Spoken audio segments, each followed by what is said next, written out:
Hola, muy buenas noches. Mi nombre es Daniela Peña. Soy parte del equipo de profesores de apoyo del aula CID, que estamos haciendo nuestro TCU este segundo cuatrimestre del 2025.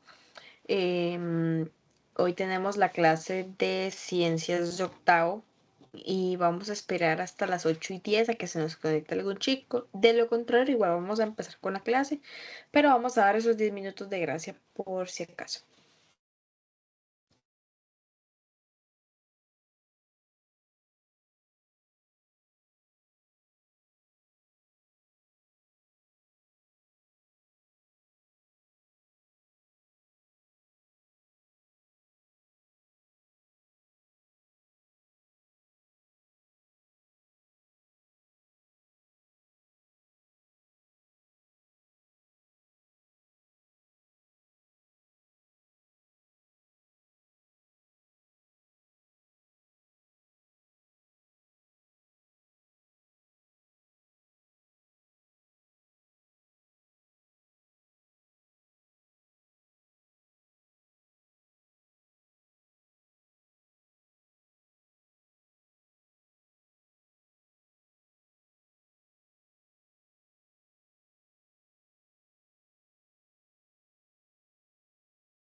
Ok, vamos a continuar con lo que sería la clase. Vamos a empezar a compartir pantalla para hablar un poquito sobre el tema de hoy.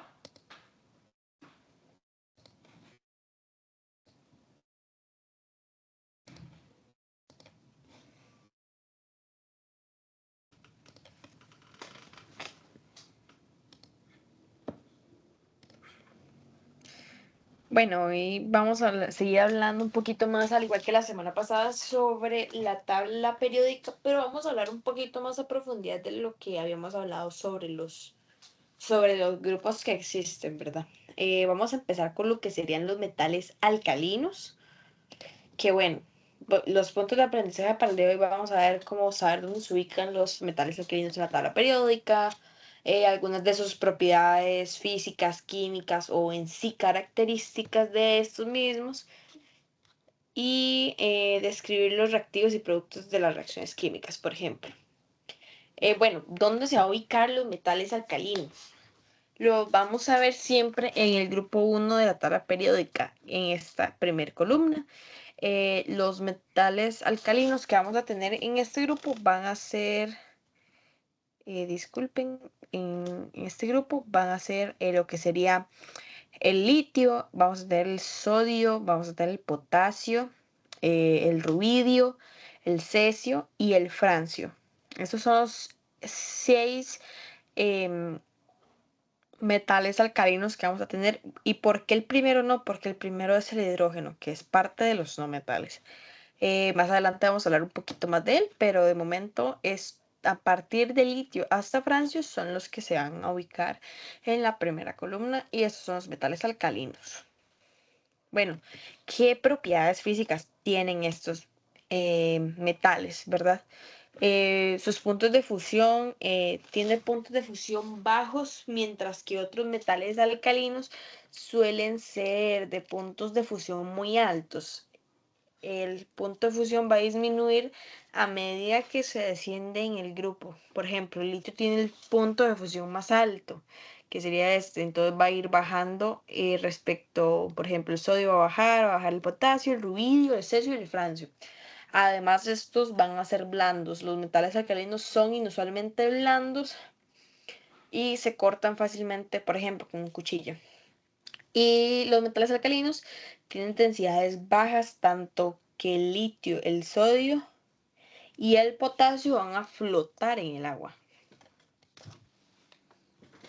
Ok, vamos a ver, ahora que mencionamos pues en sí el agua en la diapositiva anterior, vamos a ver las reacciones con agua y sus observaciones. Por ejemplo, con litio y con sodio, cuando se coloca agua, estos dos van a burbujear y bueno, en el caso del litio va gradualmente a burbujear y hasta que finalmente va a desaparecer.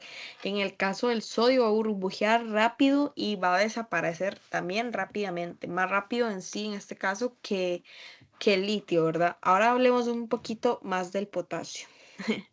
Se coloca en agua y el potasio chisporrotea y libera llama lila y desaparece rápidamente. Bueno, cuando esto se hace en por ejemplo, en un laboratorio, tienen que dar muchas medidas de seguridad, puesto que esto al contacto con la piel va a quemar en este caso. Y ahora vamos a hablar del rubidio, el cesio y del francio. La reactividad con el agua va a aumentar respecto al grupo, ¿verdad? A partir del potasio van a aumentar más. Y estos últimos tres metales son explosivos. Si tocan el agua, estos explotan y pueden quemar, pueden ocasionar grandes quemaduras en objetos o en sí, por ejemplo, en la piel, si en un laboratorio no se utilizan las medidas apropiadas para tratar este tipo de materiales.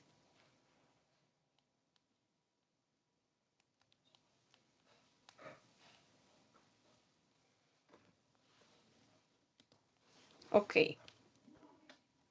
ahora vamos a hablar un poquito de reacciones con agua y sus ecuaciones. Por ejemplo, en iones positivos, todos los elementos del grupo tienen del grupo 1 tienen un electrón en su capa exterior. Esto les da propiedades químicas a todos similares, ¿verdad? Cuando los elementos del grupo 1 reaccionan, pierden este electrón y van a convertirse en un ion de carga positiva. Los iones tienen una capa externa llena de electrones y va a producir hidróxidos, ¿verdad? Los metales alcalinos reaccionan con el agua para producir hidróxidos. Los hidróxidos se conocen como bases, que en realidad se van a disolverse en agua y van a tener un pH superior a 7. Esto tiñe el indicador universal de azul o morado. Bueno, ¿qué es el indicador universal? Son como unas tiritas que son para medir pH, para ver si es un pH muy ácido o muy neutro, por ejemplo, el pH que encontramos en los jabones. Em, y entonces, cuando se tiñe azul pues de morado, va a ser un pH superior a 7. Bueno, en ecuación verbal, para la ecuación del sodio y el agua va a ser sodio más agua, hidróxido de sodio más hidrógeno, por ejemplo. Ahora, ¿cómo reaccionan este tipo de metales alcalinos al oxígeno?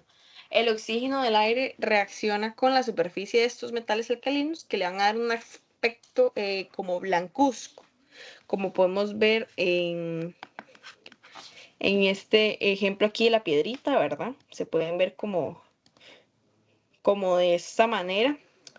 Y cuando los metales alcalinos reaccionan con el oxígeno van a formar óxidos metálicos y al calentarse con oxígeno en un espacio cerrado puede producirse una reacción bastante intensa. En la ecuación verbal vamos a realizar el litio con el oxígeno, que eso nos va a dar óxido de litio. Y la reactividad con el oxígeno aumenta a medida de que se desciende del grupo, ¿verdad? Ahora, ¿qué reacciones vamos a tener con cloro? Los metales alcalinos reaccionan vigorosamente o grandemente con el cloro para formar cloruros metálicos. Y a temperatura ambiente los cloruros metálicos son sólidos blancos y se disuelven con agua para producir soluciones incoloras e inodoras, por ejemplo. Por ejemplo, el sodio más el cloro nos va a dar cloruro de sodio y los metales alcalinos reaccionan más vigorosamente con el cloro a medida que se desciende de grupo o que, por ejemplo, se va bajando aquí de litio a sodio, de sodio a potasio, de potasio a rubidio y etc. ¿Qué tendencias van a tener en reactividad? Bueno, cuando los elementos del grupo 1 reaccionan, forman iones positivos, o sea, más 1 al perder un electrón. Cuanto más fácil sea perder un electrón, más reactivo va a ser el metal alcalino. A medida que se desciende del grupo, los átomos se hacen más grandes, el electrón externo se va a alejar del núcleo y la fuerza de atracción entre el núcleo y el electrón van, bueno, el electrón externo reduce y el electrón externo se pierde más fácilmente. Ven como este ejemplo, ¿verdad? El litio aquí se va extendiendo, el sodio también y en el caso del potasio y así consecutivamente con los demás metales alcalinos. Ok, eso fue como un poquito de los metales alcalinos. Ahora vamos a hablar de los metales de transición.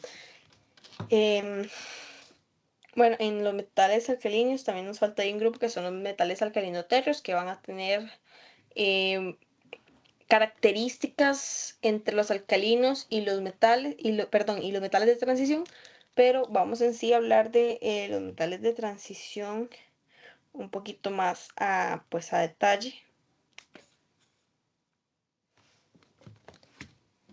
Bueno, ¿dónde van a estar ubicados los metales de transición?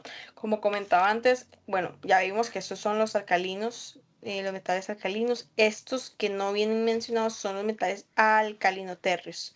Y ahora vamos a hablar de los metales de transición, que son a partir de acá y hasta acá. Bueno, vamos a hablar un poquito de sus propiedades. Propiedades similares a la mayoría de metales, como la mayoría de metales, los metales de transición van a conducir electricidad tanto en estado líquido como en estado sólido. También pueden describirse como brillantes cuando son recién cortados, ¿verdad? Algunas propiedades más específicas son que en comparación con otros metales tienen puntos de fusión más altos, al igual que sus densidades van a ser más duros, más fuertes. Estas son propiedades físicas generales de los metales de transición. Obviamente van a haber excepciones como el caso del mercurio, que es líquido a temperatura ambiente, y por ejemplo, respecto a esta característica del mercurio, él se utilizaba hace muchos años, ya no se utiliza, pero se utilizaba para termómetros de mercurio. Bueno, vamos a hablar un poquito más sobre las propiedades. Igual, bueno, reacciones con oxígeno, la mayoría de los metales de transición reaccionan muy lentamente con el oxígeno en este caso, y algunos ni siquiera reaccionan. Esto a diferencia que los metales alcalinos generalmente que reaccionan con oxígeno. Algunos metales de transición reaccionan solo con el oxígeno, pero cuando se calientan. Por ejemplo, el cobre más oxígeno, vamos a tener un óxido de cobre. Ahora sí, hablemos un poquito de las reacciones con agua. Los metales de transición van a reaccionar lento o no, igual o no van a reaccionar. Pero, por ejemplo, en el caso del hierro, que es un metal de transición, este reacciona para, em, con el agua para formar un óxido de hierro 3 hidratado. Esto contrasta con los metales alcalinos que reaccionan al agua, por ejemplo. em, Cuando hablamos de óxido de hierro 3 hidratado, vamos a hablar como cuando uno dice que una herramienta, como aquí tenemos en el ejemplo, que una herramienta se oxida. Eso es el óxido de hierro 3 hidratado.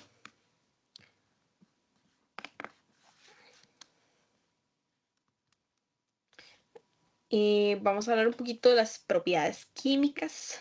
Bueno, los iones tienen diferentes cargas. Los metales de transición, por ejemplo, el cobre, el manganeso, el hierro, em, oro o plata van a formar iones con diferentes cargas. Esto se muestra arriba, por ejemplo, hierro 2 más, hierro 3 más. Vamos a tener también las reacciones con los halógenos, que algunos metales de transición van a reaccionar con los halógenos, y los halógenos ellos se encuentran en el grupo 7 de la tabla periódica. Más adelante vamos a hablar un poquito de ellos, pero por ejemplo, el hierro con el cloro va a ser cloruro de hierro. Los metales de transición van a compartir esta propiedad con los metales alcalinos, que también van a reaccionar con los halógenos, aunque muy vigorosamente, o sea, van a reaccionar un poquito más.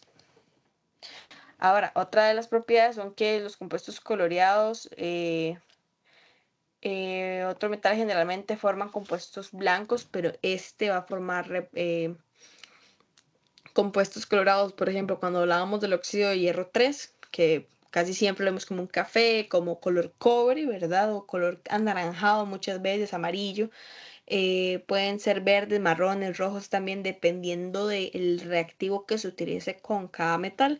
Los colores son una buena forma para los que los científicos vayan a observar qué tan presente está un compuesto en una sustancia. Y eh, bueno, vamos a ver como un poquito más de la actividad catalítica. Bueno, un catalizador es una sustancia que aumenta la velocidad de una reacción sin agotarse. Algunos de los metales de transición pueden utilizarse como catalizadores. Por ejemplo, el hierro es uno en el proceso de producción de amoníaco.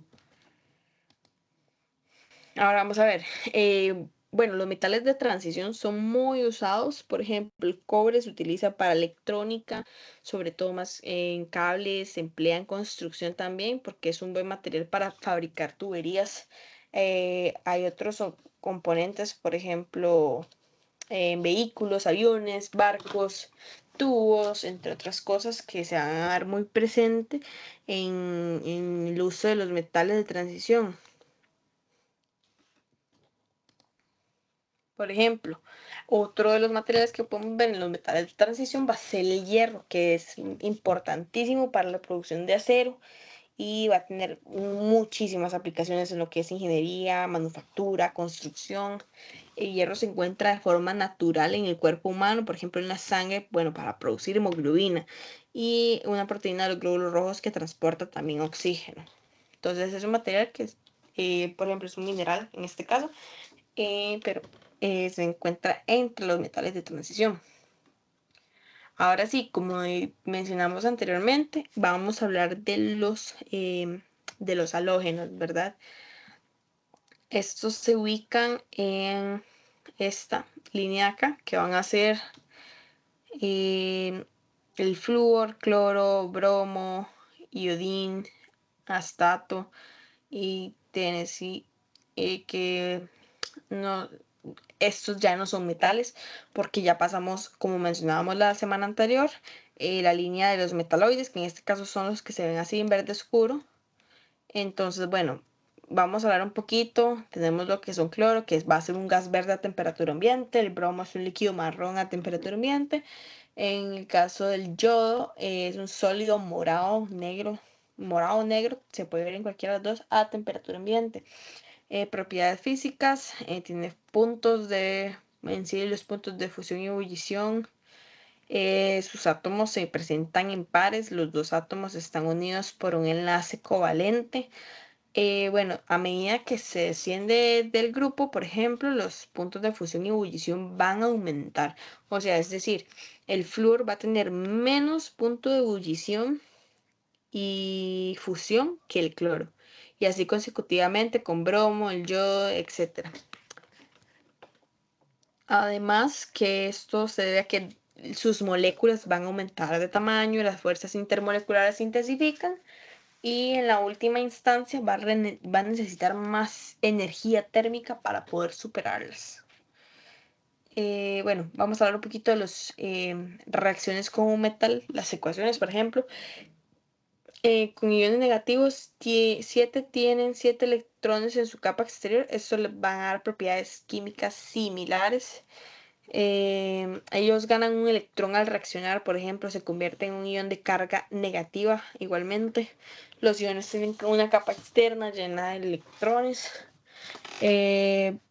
Bueno, se utilizan para producción de sales también, reaccionan con metales para producir sales. Estas sales están formadas por iones unidos por enlaces iónicos.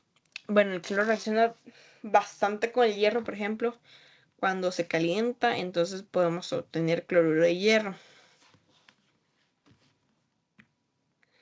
Bueno, vamos a ver qué reacciones se ven con los metales, como algunas observaciones o características que vamos a tener con algunos de estos pues elementos, ¿verdad? Tenemos el flúor, la lana de hierro fría se quema para producir fluoruro de hierro, que este va a ser blanco. En caso del cloro, se calienta, se quema de una forma bastante fuerte para producir cloruro de hierro, que es naranja marrón, como lo habíamos hablado antes en el caso de la herramienta, ¿verdad? Em, en el caso del bromo, se calienta rápidamente y produce bromuro de hierro, que este se va a ver como rojo, a veces café.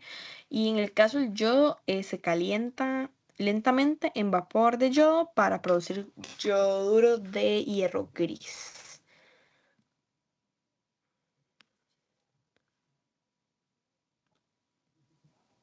Bueno, reacciones con hidrógeno. Bueno, el flúor, por ejemplo, explota a temperatura ambiente en la oscuridad para formar fluoruro de hidrógeno. El cloro va a explotar con la luz solar si tenemos esta combinación y se va a llamar cloruro de hidrógeno. El bromuro va a tener una reacción fuerte cuando se caliente con hidrógeno para producir bromuro de hidrógeno. Y en caso del yodo va a ser una reacción más lenta, que cuando se calienta fuertemente produce algo que se llama yoduro de hidrógeno.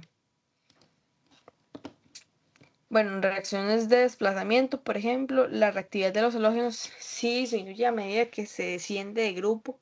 Como mencionaba antes, a medida que vayamos bajando de F hasta TS, por ejemplo, va a ir descendiendo y disminuyendo. Un halógeno más reactivo, por ejemplo, el cloro, puede utilizar al menos uno reactivo como el yodo en soluciones de sus sales. La ecuación de palabras para una reacción de desplazamiento va a ser yoduro de potasio más cloro. Y van a tener ciertas tendencias a la reactividad, ¿verdad? A medida que se va descendiendo por el grupo, los átomos se hacen más grandes y la capa externa se aleja del núcleo. La fuerza de atracción entre el núcleo y la capa externa va a reducir y se va a ganar con más dificultad un electrón externo, por lo que los halógenos se vuelven menos reactivos a medida que se desciende de grupo. Ahora vamos a hablar de uno de los últimos grupos de la tabla periódica que van a ser pues los gases noble, ¿verdad? Se ubican en, bueno, aquí dice grupo 0, pero realmente es el grupo 18, que son los de la última línea de la tabla periódica. Se pueden identificar de esa forma fácilmente. Entonces vamos a hablar un poquito más de ellos para entenderlos un poquito mejor. Bueno, propiedades físicas. Bueno, vamos a tener que de todos estos elementos, sus puntos de ebullición van a ser bajos. A medida que se vaya disminuyendo el grupo, el punto de ebullición va a aumentar. De hecho, el helio tiene el punto de ebullición más bajo y el organezón tiene el más alto de los gases nobles. Entonces vamos a hablar un poquito de cómo se llaman cada uno de los elementos. Bueno, el primero va a ser helio, luego vamos a tener el neón, seguido el argón, luego vamos a tener el criptón, el xenón, el radón y para terminar el oganesón. Me preguntaban nada más como que si en la tabla periódica eh, cambian los nombres en inglés o en español. Bueno, el nombre sí, el elemento, pues digamos, los símbolos siempre van a ser lo mismo a nivel pues mundial, ¿verdad? Bueno, vamos a hablar un poquito de las propiedades químicas. En la cuestión de reactividad, por ejemplo. A diferencia de muchos otros elementos, los gases nobles son extremadamente, eh, como lo dice su palabra, nobles, no son tan son muy poco reactivos. Se dice que son inertes, que casi no participan en reacciones químicas.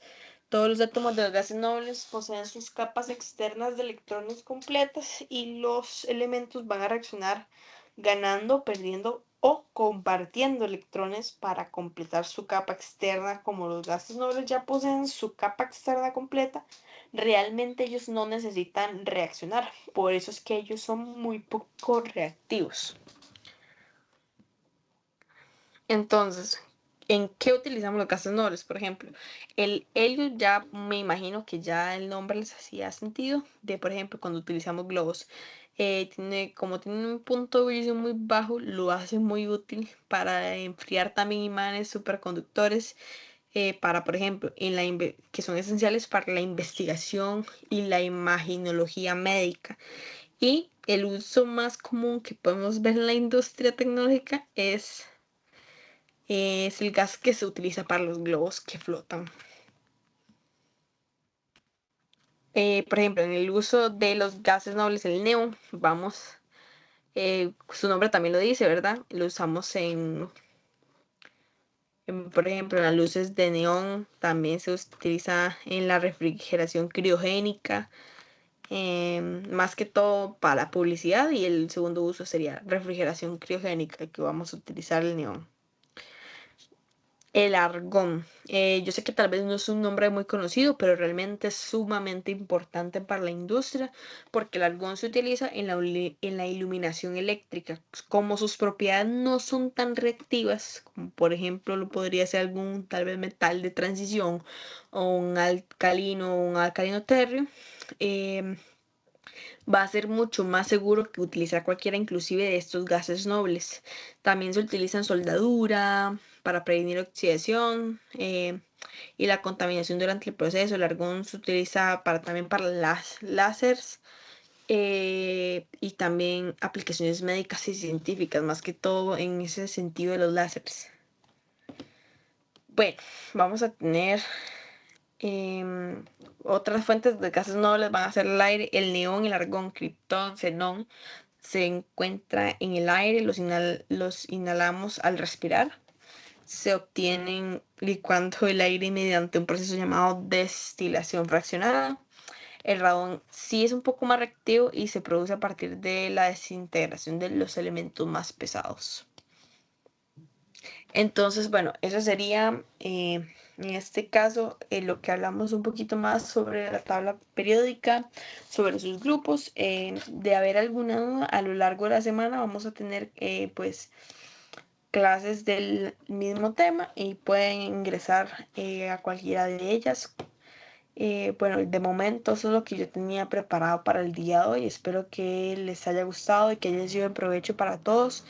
Entonces, tengan muy buenas noches y muchas gracias por su atención.